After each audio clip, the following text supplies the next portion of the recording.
social movements have insisted on the importance of addressing the circumstances and conditions that have forced millions of Colombians into Venezuela, something that, according to social leaders, successive Colombian governments have persistently turned a blind eye to. Exclusion, social marginalization, persecution, and policies, such as the aerial spraying of glyphosate, have forced Colombians to cross to Venezuela, trying to survive, as in this side of the border they are mistreated, stigmatized, and chased. As we have said, the diaspora of Colombians mainly increased during the government of Álvaro Uribe. During Colombia's armed conflict, the highest rate of displacement was registered during Álvaro Uribe's term. Now the former president was recently seen in the border city of Cúcuta, campaigning against Venezuelan government, sparking criticism for attempting to gain political benefit from the current border crisis. Álvaro Uribe has always attempted to use the Venezuelan situation for his own benefit. That's what he did during his years of government. Uribe even said that he lacked the time to unleash an armed conflict with Venezuela. It has always been in his interest to wrongfully interfere in Venezuelan affairs. As much of the attention has been focused on the measures taken by Venezuelan President Nicolás Maduro, political leaders insist it is time for the Colombian government to decisively face issues such as the smuggling and paramilitarism that are affecting both nations. The Colombian government must take serious and strong measures towards paramilitarism and the possibility that paramilitarism transcends borders using smuggling as a funding mechanism, affecting in that way the goods that subsidize in Venezuela.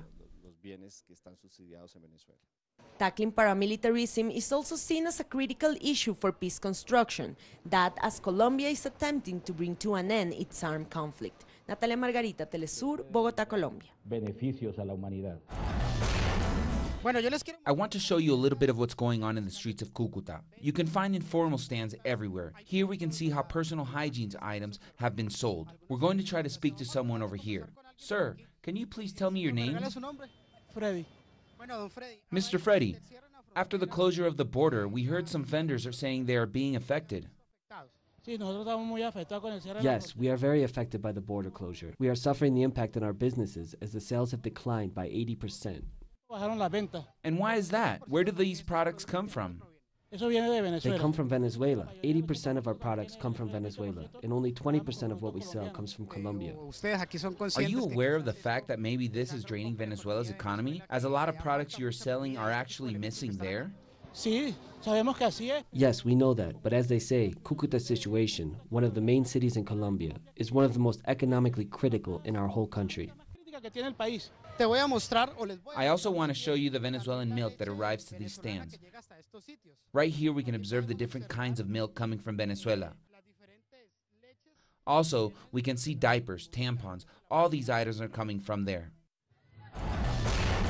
President Rafael Correa has said his principal concern at the moment is the recent activity of the Cotopaxi volcano. He and other national authorities are working closely with affected communities to prepare for what could be a major eruption and ensure a swift evacuation. A national state of emergency has been declared, but despite this, the opposition has said they will block more highways and plan future protests. There is a sector within the indigenous movement, a sector of the right and fascist sectors, which want to look for any way for there to be a total ambush.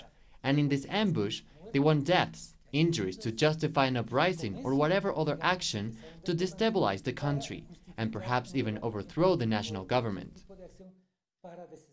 The Attorney General Office of Ecuador has registered more than 120 police officers and members of the armed forces that have been injured by the violence of the marches. As a result of these attacks, about 80 people are serving sentences. However, opposition indigenous leaders are claiming that these detentions are reason for more marches. We still have people detained. We cannot sleep well while there are comrades who are behind bars in jail. Analysts have questioned the call for more marches in Ecuador and have said that the indigenous movement is playing the victim to justify further actions. Protesters are taking a series of very difficult actions against the government in their marches. They are breaking with everything that should be a peaceful protest and are crossing the limit, the red line in exercising democracy. But apart from this, They are the aggressors. They are trying to make it seem like they are the victims of a so-called repressive apparatus. As the opposition is planning future marches, the national government has said that peaceful protests are a legitimate form of democratic expression. However, authorities have said that those committing illegal acts and violence disrupting public order will be prosecuted. Liz Sherfius, teleSUR, Ecuador. For the first time in the political history of Peru, primary elections for presidential candidates of parties will be taking place. The feature is being implemented by two leftist political coalitions who have been polling low but are now capturing media attention. This entails a process of opening the race up, and opening so that as in a democracy people know the decisions and there is a need to be transparent. It should not be possible that the candidates to the most important political office in the country are chosen by small political groups or is negotiated among those who have the money to pay for the registration of a political party. Left-wing primary candidate from Frente Amplio, Veronica Mendoza, has been able to captivate the attention of Peruvian citizens. Through an initial campaign using social networks, she has been able to inspire many about a leftist revival. The other leftist coalition who has announced primary elections is UNETE. The left wants to inaugurate a new century, a new round for the left with politics that raise the most central problems of our homeland, and obviously from politics, we recuperate millions of Peruvian women and men who have been excluded. One of the biggest challenges for parties attempting to represent popular movements is that for years, mainstream private media has mostly been paying attention to only candidates of right-wing parties who serve business interests. Several analysts also see as problematic the fact that the left has not been able to unite in one front. The problem is that up to now, we don't see that it's possible for any of the two or three factions to reconcile and come to a single candidacy or even at one primary. It has already been talked about on how UNETE is going to have its primaries and Frente Amplio is going to have theirs.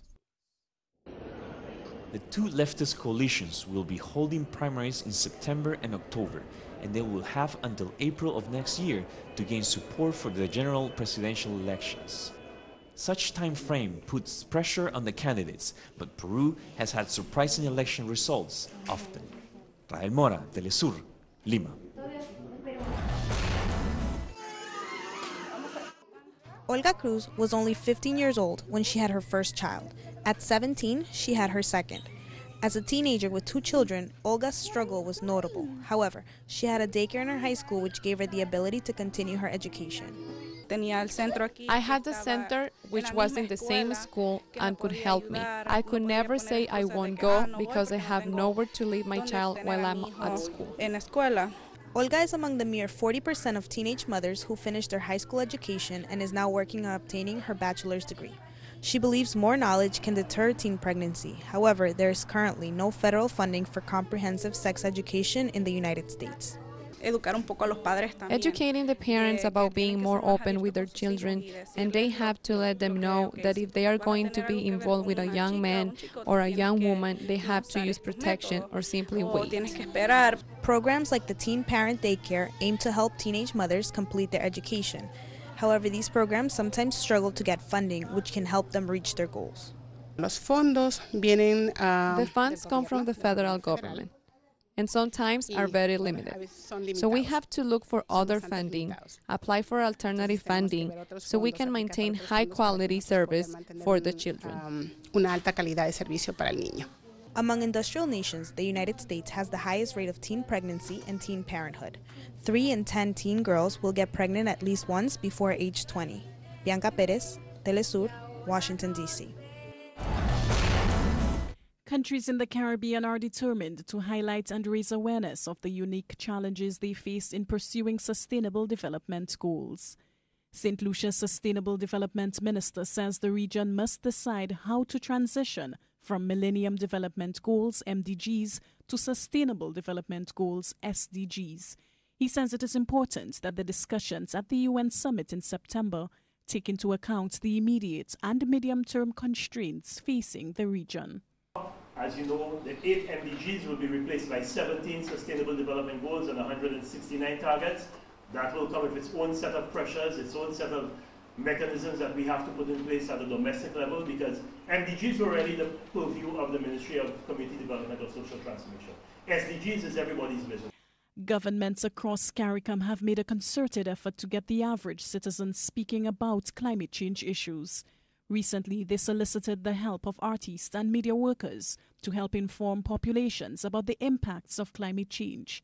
As for the issues he wants governments to tackle to protect the environment, Jason Hollingseed says converting waste to energy should be high on the agenda. We see all the plastics in the drains. We see, plastics, all over the place, especially when it rains. Those, of course, those always, have a significant impact on the country on a whole.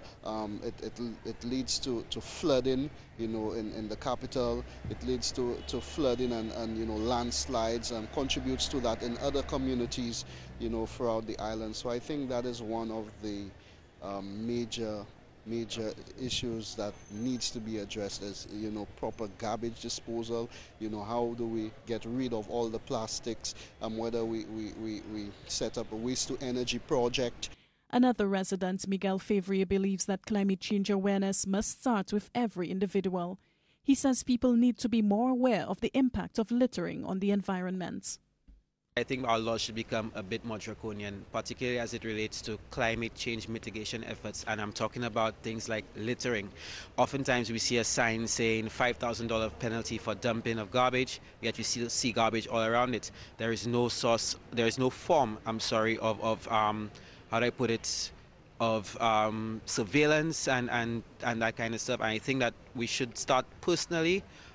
Everybody should do their own bits, play their own parts to mitigate against the effects of climate change. Sustainable development officials in St. Lucia see the successful implementation of the new agenda will depend on a flexible framework to mobilize financing for transformative, people-centered development. Alison Kentish, teleSUR, St. Lucia.